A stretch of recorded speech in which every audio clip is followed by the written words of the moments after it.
is my David Brown 885 that I bought almost 2 years ago now from a neighbouring landowner who only used it for light topping duties, so it never really had much hard work.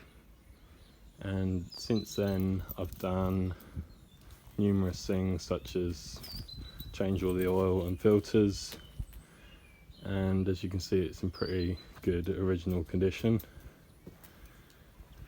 Since I've had this tractor I have been through the wiring and made all the lights work.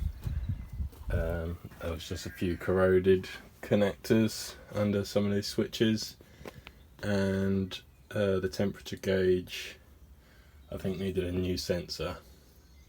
One of the things I was having trouble with was whenever I was using the PTO for topping, I'd find if I hit anything hard or any of the longer grass, the PTO lever used to jump out of gear and make an awful grinding noise. So that was a simple fix, and what I had to do there was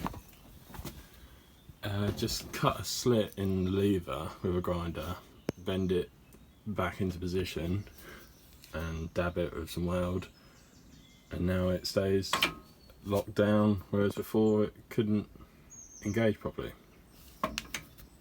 The good thing about these old tractors is even if you're not very mechanical like myself, you can usually just have a look at something and see what needs adjusting or how to take bits off to replace them. One problem I had was the clutch was slipping, and I found this out when I was at a playing match, and luckily it just involved adjusting the free play in this pedal, which is a simple fix of just adjusting that screw there, and since then it's been absolutely fine. So although this tractor is low houred, showing 2,500 hours, it's obviously getting on a bit, and some of the tin work was showing signs of age. So recently I took the bonnet off, and wanting to keep it original, I cut out some of the rotten tin work. I don't know why it was so bad in that area. I'm guessing maybe the battery acid had corroded it more than the rest of the tractor, and just cut out the worst bits and made this chin piece literally with just a vise, a hammer and some 1mm thick tin, and did the best I could welding it with the minimal tools I had. But I'm pretty pleased. I just brush painted it because I didn't want any overspray to sort of get on the original paintwork, but I think it's much better and it should preserve it for a good amount of years to come. Here's some pictures that I took whilst working on the bonnet. I didn't film this just because there was so much work involved, and I've just been trying to get used to using the MIG welder, which I've only just set up and needed a bit of practice with. But I'm pretty pleased with how it turned out, and I just painted it with a red oxide primer followed by a finishing enamel, both of which are from Agriline products.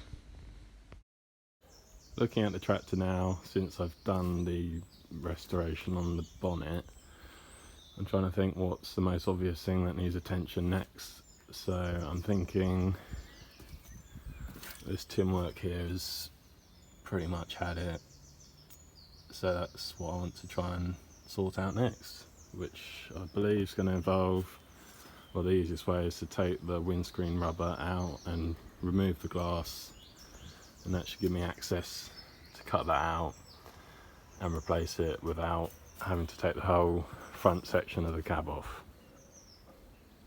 The only other thing that stands out is this door is so much worse than the rest of the tin work. It's all solid, it's only surface rust, but I think that would benefit from some paint. But I do like how the rest of it is weathered, but still pretty shiny and looking good.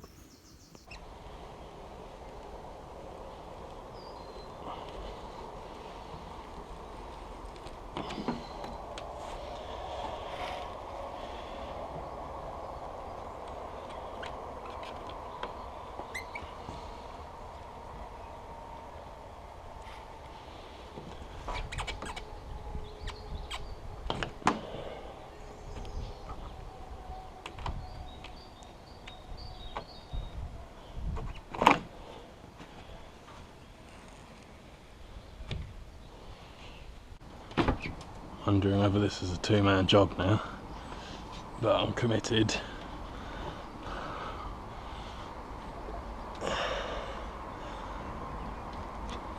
Alright, careful.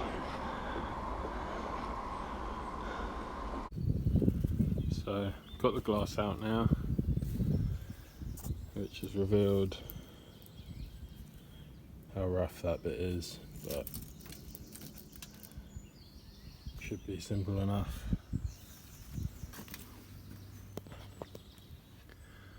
To put a new bit in there.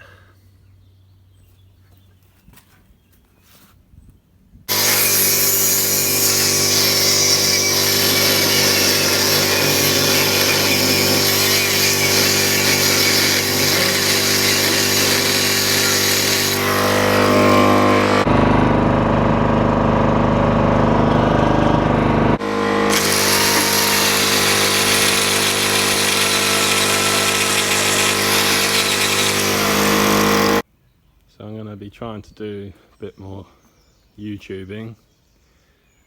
So I'll introduce you to Fern the dog.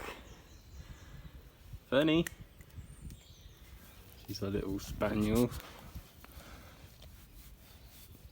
She loves being down the farm whilst I'm tinkering.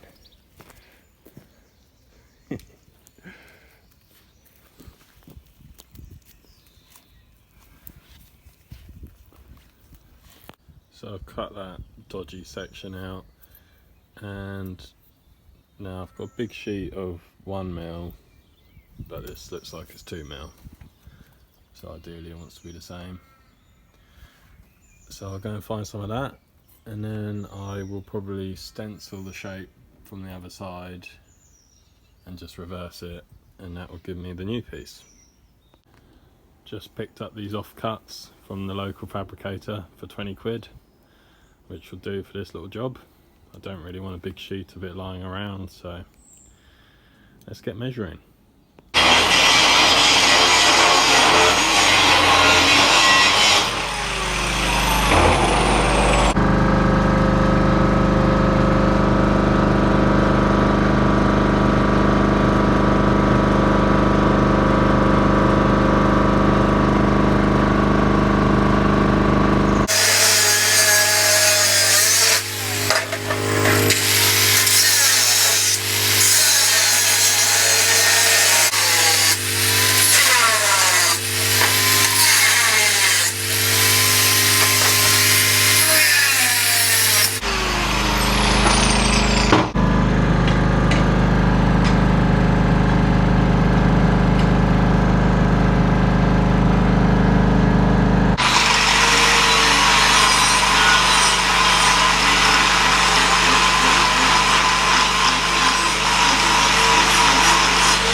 Finished making a new piece, which I think's turned out pretty good. Now I'm going to show you some of my amazing welding. So if you're going to do any welding on your tractor, always take the battery terminals off and undo the alternator if you can get to it.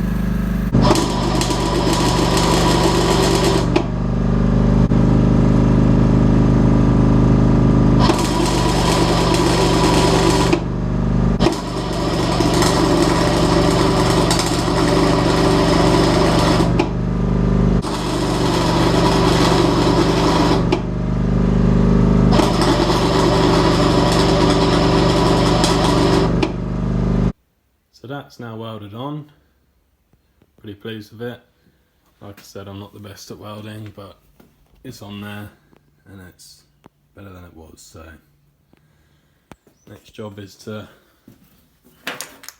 line this piece up, mark where the hole needs to go, drill that out, and then I'll paint it.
The plan for this door is to just improve how it looks.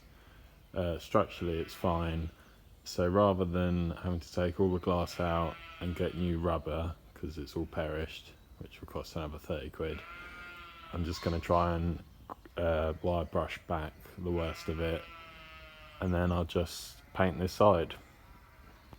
Because I'm just tidying up the tractor and not doing a full restoration, I'm just picking through the worst bits. So this side of the door I'll sand back and paint, but I will leave this side as it is, otherwise it will stand out too much from the rest of the cab.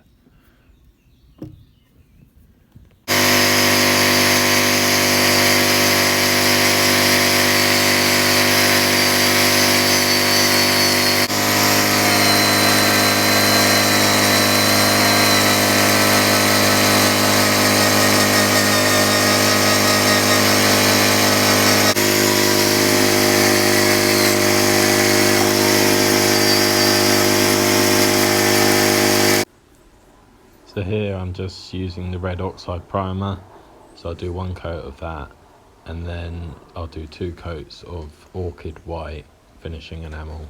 Both of these were from Aquiline products.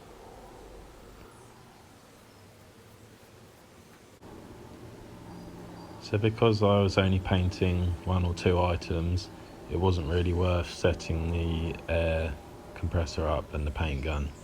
But I was happy with the finish I got from using the brush.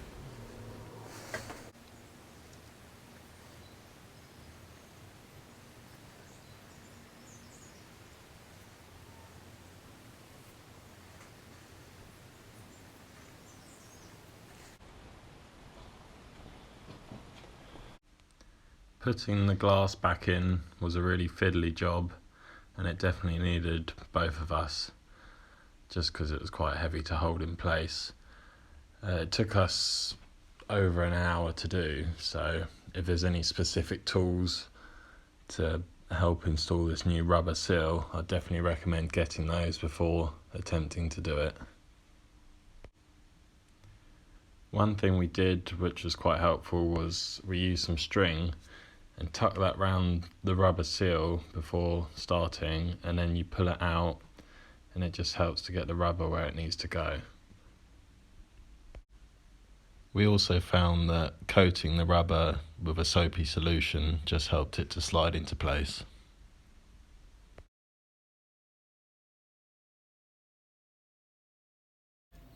That's the newly painted door back on, which I think blends in well. And got the glass back in with the new rubber seal and the repaired bits.